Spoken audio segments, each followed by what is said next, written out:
My friends, congratulations on watching this video. It might be one of the most important videos to help you completely overcome any difficulties you're currently facing. Whether you're anxious, in pain, feeling sad, heavily in debt, plagued by illness, or constantly facing troubles.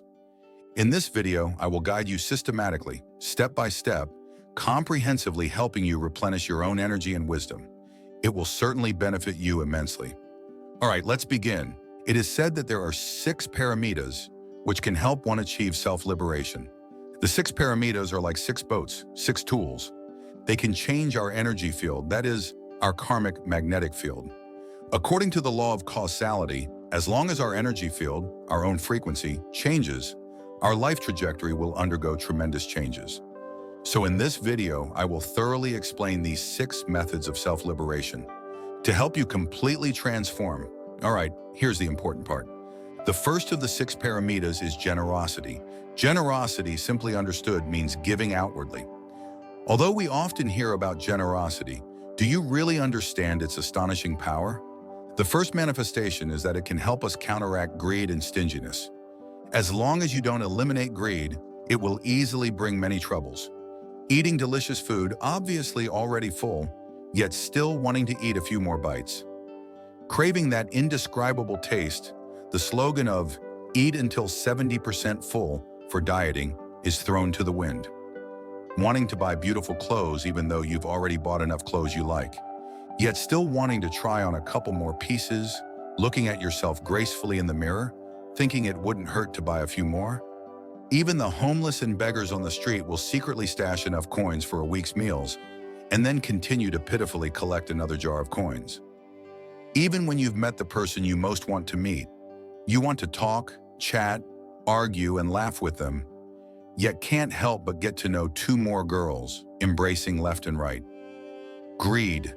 It is based on the satisfaction of desires. The more greedy you are, the bigger the desire becomes. When greed is not satisfied, it easily breeds anger. So what is dissatisfaction? It's when you can't get what you want, you become unhappy. What does things include? Things include many aspects. Tangible items are things, emotions are things, moods are things. When unhappiness arises, you will look for reasons. Why can't I get it? Because he got it, so I couldn't get it. Often we are selfish and arrogant. If others criticize me, hurt my self-esteem, hurt my pride, if I'm narrow-minded, etc., it will also generate resentment. At that time, it will naturally project such troubles. So if you can give outwardly, it will counteract greed and stinginess. You see, some people have good interpersonal relationships, many good connections, business is easily successful. In fact, it's because their karmic magnetic field and energy frequency are high, and a person heavy with greed is, of course, not likely to have such a karmic magnetic field. All right, that's the first point. The second benefit is that it can accumulate blessings. Generosity is equivalent to sowing seeds of goodness. When you give things to others, you are planting seeds, and in the future, you may reap greater blessings. This is accumulating blessings. You need to know that good things are not encountered without reason. It must be because you have sown this seed before. Just like you're able to hear this content now. Having acts of offering, acts of helping, you're more likely to encounter wise teachers. Why did you give money to a wise teacher? You must be very respectful and eager toward wise teachers, so you have this behavior. Once you plant this seed, subconsciously, you will automatically attract such wise teachers to come to you. Otherwise, you won't meet such people. Some people may never have the chance to hear such content in their lifetime. This is all due to your previous acts of generosity. Otherwise, you wouldn't even have the thought to learn. Therefore, offering to wise teachers is indeed very valuable. I also often do this so as not to sever this karmic connection for myself. In case when you come to this channel next time, you can meet wise teachers sooner. Meeting wise teachers sooner can lead to enlightenment sooner. So when we sow seeds, we must sow them on fertile soil to have greater harvests in the future. This is the second benefit. The third is to cultivate compassion. Generosity can cultivate compassion, which is the greatest blessing. Your act of giving may have some merit, and this merit may take a long time to mature. But the compassion cultivated through generosity matures immediately. Why? When your compassion arises, it takes effect immediately. Because your karmic magnetic field changes at that moment, it will prevent your negative karma from maturing. At the same time, it will trigger your good karma to mature early. This is the benefit of generosity and cultivating compassion. So what are the types of generosity? There are three types of generosity. The first is material generosity. Material generosity is giving money and goods to others. For example, sharing clothes and food, generously donating money, or helping the poor, or providing what people urgently need, all are material generosity. Helping others with effort, doing things for others, is also material generosity. If you practice generosity in society, it can help adjust social inequality and distribution, which is equivalent to fulfilling social responsibility. Of course, for individuals, it helps them obtain happiness. In this process, whether they are grateful to you or not is not important. Because when you help someone, what we want is not their gratitude. What we want is the manifestation of compassion. Once compassion arises, it will prevent negative karma from approaching you. At the same time, it will trigger the maturation of your good seeds, and this return is much greater. So whether they repay you or are grateful to you is not important. Understand? As long as you don't cling to this matter, your compassion, your energy field, your inner frequency will change. As long as your frequency changes, the blessings inherent in your true nature will manifest. So today I tell everyone, awakening compassion is the fundamental purpose of our generosity. This is the core truth of generosity, not to obtain someone's return. Of course, it's not to take photos and post on social media. These are relatively low-level practices, meaningless. Next is the generosity of Dharma. Dharma generosity is giving through the Dharma. This Dharma refers to wisdom that can lead to liberation. For example, methods and content I have discussed before. Another is helping others with survival methods, that is, some survival skills. Some people may have such confusion. For example, I make money by selling methods, by teaching wise knowledge to support myself. So how can I practice Dharma generosity? If I give it away for free, how can I survive? Then how should I practice generosity? You can teach in excess. That is, you teach far more than the fees you charge, and even some content cannot be measured by money. So if you teach methods, you can teach in excess. Don't hold back. Don't always hide. There is a lot within wisdom systems to teach. You can teach from various angles and relationships. Only then can you continuously improve your insight. All right, this is Dharma generosity. The third is the generosity of fearlessness, making others unafraid. That is, helping others eliminate fear. For example, releasing living beings.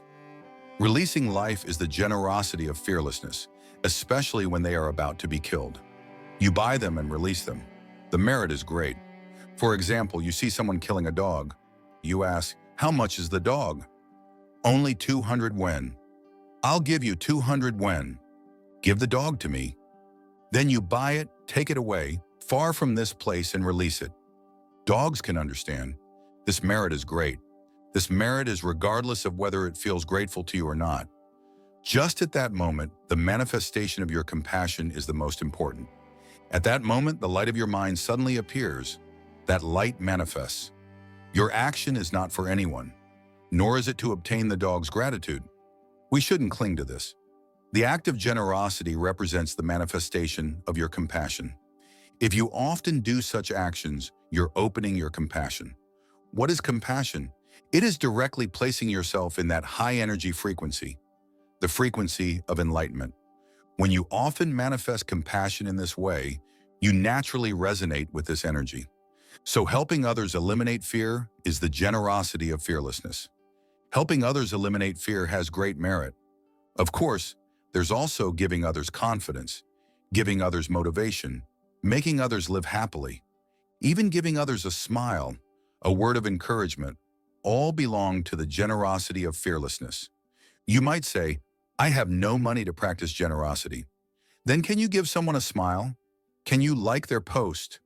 Helping others clarify their goals, or helping others establish correct values. These are all generosity of fearlessness. Opening the light of the mind is the highest success in the universe. In the human world, what big things are there? All right, next, I'll talk to you about the mind methods of generosity. Generosity requires a mind method. How to practice generosity. If generosity is for obtaining others' praise or their return, these all belong to impure generosity. Moreover, if others praise you or give you a return, and if you have this sense of gain, after you finish practicing generosity and they say thank you to you, the matter ends here. That is, your merit has been fulfilled. For example, in Japan, there's such a story. There was a place where a temple was to be built. A lay practitioner heard about it. So he came with a bag of gold to the responsible master. The master looked at it and said, "Okay, just put it there." Then the master went on with his own business. But the lay practitioner didn't leave and said to the master again, "I gave you a bag of gold." The master said, "I know, you just said it." But after a while, the lay practitioner said it again. "Master, I gave you a bag of gold." The master said, "You've said it twice already." The lay practitioner asked him, "I offered you a bag of gold so precious. Don't you have anything else to say?" The master looked up and said, "Then what do you want me to say? Do you want me to say thank you? If your purpose in offering a bag of gold is to get a thank you, then I thank you on behalf of the Buddha. But when I say thank you, your merit of generosity has already been fulfilled. But if you don't have this sense of gain, this merit will increase infinitely.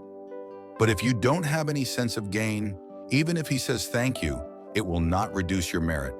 Why? Because you didn't desire this merit. You didn't want this thank you. So when he says thank you, it doesn't diminish your merit or blessings because you have no sense of gain.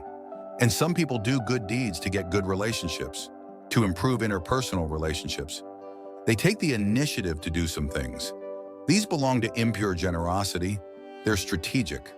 So many masters teach success studies with a lot of strategic language. Teach you how to speak to obtain something. These are not advanced. You do it purely to help others.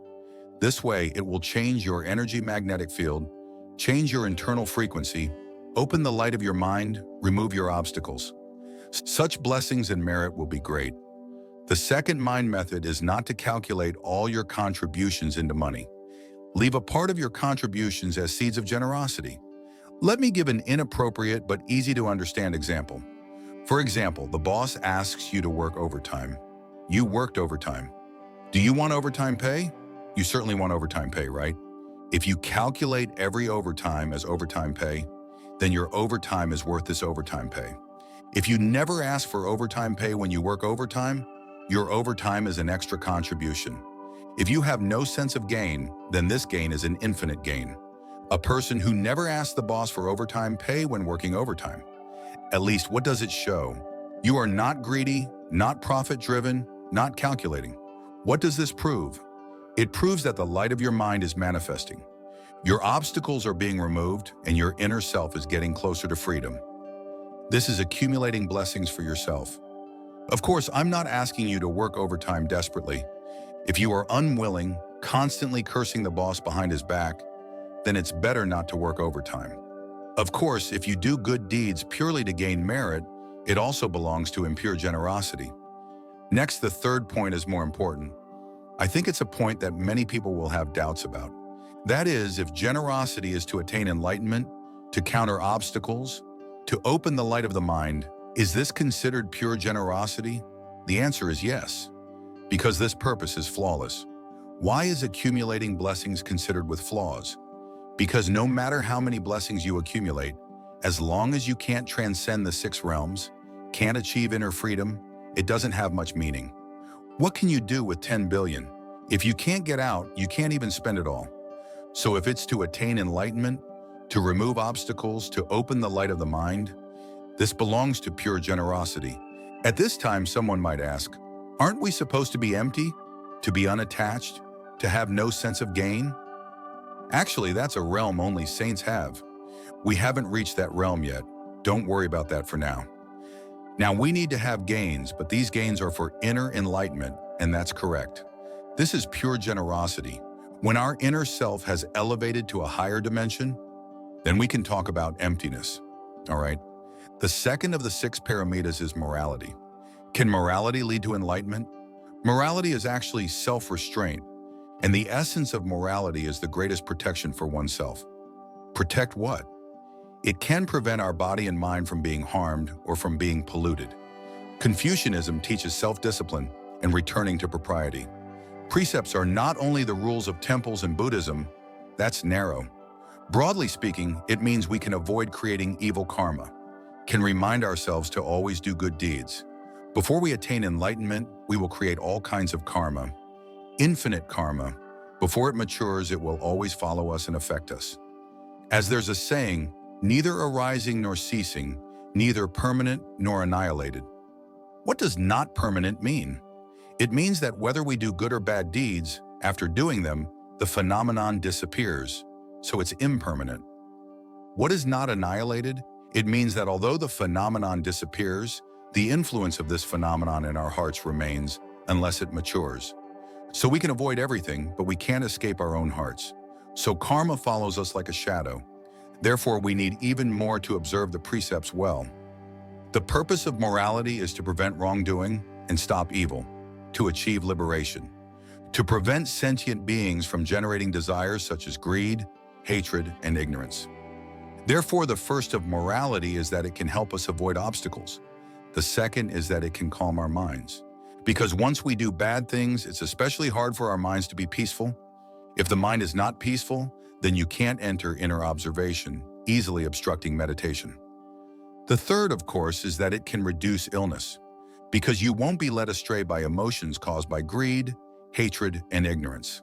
The third of the 6 Paramitas is patience, that is the mind of patience. Many people think patience is endurance, enduring, not losing temper. But actually, it's not like that. Many people think cultivation is practice, but that's wrong. Cultivation is not practice. Cultivation is that you have anger in your heart, not peaceful, but you forcefully suppress yourself. On the surface, you seem good, well cultivated, but this is useless. If you keep suppressing yourself, you will easily get sick. So cultivation is not practice. Practice is wisdom. In fact, patience refers to what?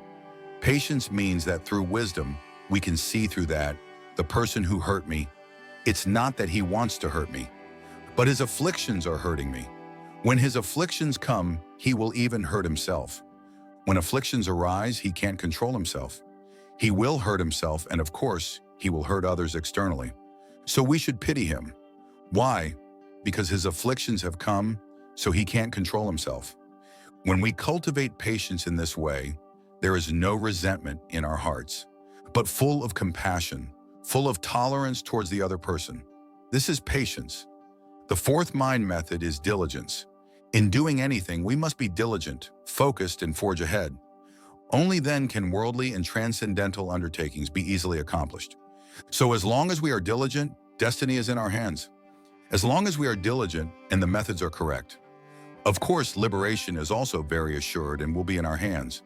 We diligently do good deeds, diligently achieve undertakings that are beneficial to sentient beings and society, improve the quality of our products, then destiny will also be in our hands. We diligently practice, and liberation will also be in our hands. Therefore, in the worldly Dharma, there are 3 wholesome roots: no greed, no hatred, no ignorance. In the transcendental, there is 1 wholesome root: diligence. Therefore, the Buddhas and Bodhisattvas say that diligence is the dual resource of blessings and wisdom. To achieve Buddhahood and sainthood, the blessings and wisdom both rely on diligence. The 5th mind method is meditation. Meditation is not necessarily sitting on a cushion meditating, not being moved by external wealth, lust, fame, the 5 desires, and the 6 dusts is meditation. An unattached mind is meditation. Meditation counteracts distraction. When the mind is scattered, there is no concentration. The mind is scattered mainly because there are too many illusions, too many desires, due to too many views. Therefore, to cultivate concentration, you must use the mind, single-mindedly, without second thoughts. Focus the mind in one place, not changing with external circumstances. Gradually, the power of concentration will become greater and greater. With concentration, you won't be tempted by external allurements. In any environment, you can remain unmoved. The last mind method is wisdom. In fact, wisdom refers to a completely open mind that is not limited by anything, a liberated mind, that is wisdom. Having no path dependence, such a mind is a mind of wisdom. We have about 30,000 days in a lifetime, but most people have lived only one day, just repeated it 30,000 times, because they never make progress, always staying in the same place, developing a habit of thinking, a habit of behavior. They are circling in a low-energy, low-level loop, unable to get out. This is a cyclic life, a life without wisdom. Let me tell a little story. There was an old monk who was meditating in the forest with a young novice. They had been living there for more than a year. The young novice felt very bored. He said, "Master, I have been with you for more than a year. You said you would teach me meditation. Why haven't you taught me anything?" The master smiled and said, "Well, on the other side of the forest, there is another practitioner. I have a letter, deliver it to him and come back." The young novice was, of course, very happy and ran off. Half a day passed and the child came back dejectedly. Holding the letter in his hand, he said, "Master, I'm sorry, I couldn't deliver the letter. Because we have been here for more than a year. The small path we came on has already grown full of thorns and brambles. So I couldn't find the way out. There are thorns everywhere. Everywhere are brambles." The master enlightened him, saying, "Look at the birds in the sky. There is no road in the sky, but where can't the birds fly?" Similarly, for someone who has awakened wisdom, don't develop habitual thinking. Don't develop habitual behavior. Continuously break through your own limitations in thinking. Don't fall into your accustomed thinking paths. Don't have path dependence. Don't limit yourself. All right, thank you very much for watching up to here. I hope it has touched and inspired you. See you next time.